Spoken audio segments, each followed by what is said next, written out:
Қайырлы күн баршаңызға. Бүгін сіздермен қысқа арналған өте тойымды салат дайындайтын боламыз. Әсіресе үйіңізде ас бітіп қалғанда сол кезде нан батырып жегенге өте тойымды. Ал сіздер видеоны көрмей жатып, каналға тіркеліп, лайк басуды ұмытпаңыздар. Сонымен бізге керегі қызанақ, сарымсақ, тәтті болгар бұрышы, қай түрінен болса да өз еркіңізде. Сәбіз, пияз, укроп, петрушка, лавр жапырағы, түйіршіктелген қара бұрыш, сұйық май. Ал банкымызды 7-8 минуттай булап аламыз. Қақпағымызды 3-4 минуттай қайнатып аламыз. Қызанақтарды ет тартқыштан өтетіндей 4-ке не 6-ға бөліп кесіп аламыз. Құрты бар жерін, бозап тұрған жерін кесіп алып тастаймыз. Ет тартқыштан барлығын өткізіп аламыз. Ет тартқыш болмаса, блендерден өткізіп алуларыңызға болады. Қызанақты барынша сулы емес, етті түріне таңдаған дұрыс. Сол кезде салаттарыңыз қою, әдемі болып шығады.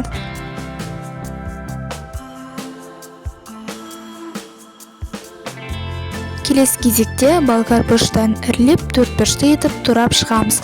Болгар бұрышын тек қызыл түрінде, аралас түрінде қолдансаңыздар болады. Ол өз еркіңізде.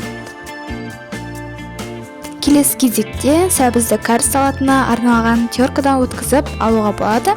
Теркаңыз болмай қалса, осылай қолыңызбен ұсақтап турасаңыз да болады. Мінекей дайын.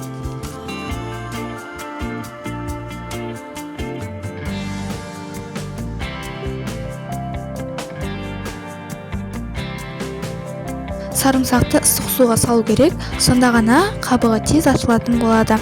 Сарымсақты ұсақтап турап шығамыз.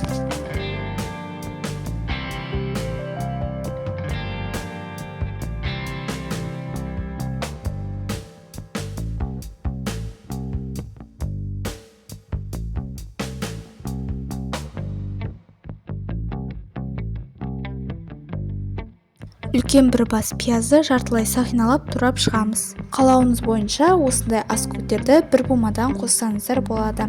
Мен укроп, петрушка қостым. Ұмытпасаңыздар, қоспай қосауға да болады. Ас көктерді турап аламыз.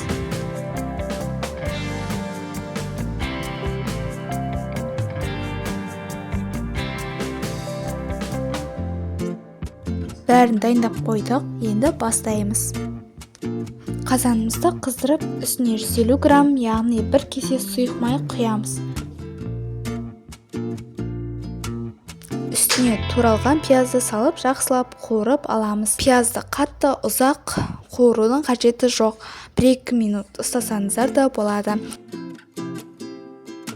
Үстінен болгар бұрыштарын салып, 7-8 минуттай қуырып аламыз. Қазанды 5 минут сайын түбін араластырып тұрамыз. Себебі қатты отта тұр, түбі жабысып күйіп кетпесін.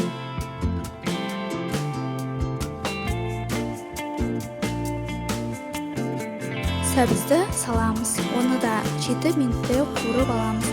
Осылай араластырып отырып қуырыңыздар. Газдың асты қатты отта тұр. Ащы бұрыш болса, бүтін бір данасы қосып жесеңіздер болады. Менде ол болмай тұр. Егерде үйлеріңізде болса, бүтін бір данасын қосып жеңіздер.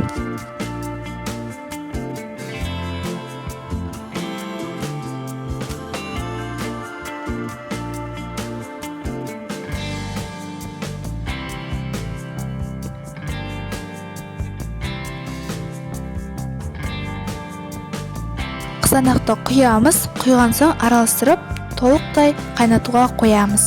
Құрметті көрермендерім, осындай қазақ тілі каналының дамуына өз үлестеріңізді қосып, лайк басып, комментарий бөліміне өз пікіріңізді қалдырып кетуді ұмытпаңыз.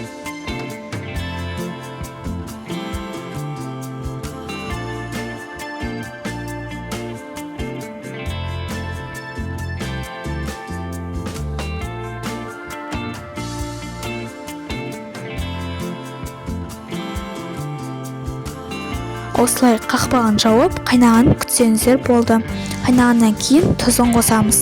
2 ас қасық тұз салдым, толтырмай, дәміне қарай көріңіздер. Аздау болса тағы 1 ас қасық толтырмай салсаңыздар болады.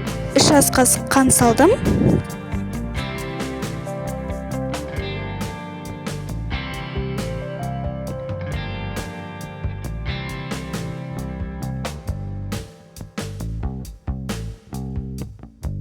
70% уксустан бір ас қасық толтырмай саламыз.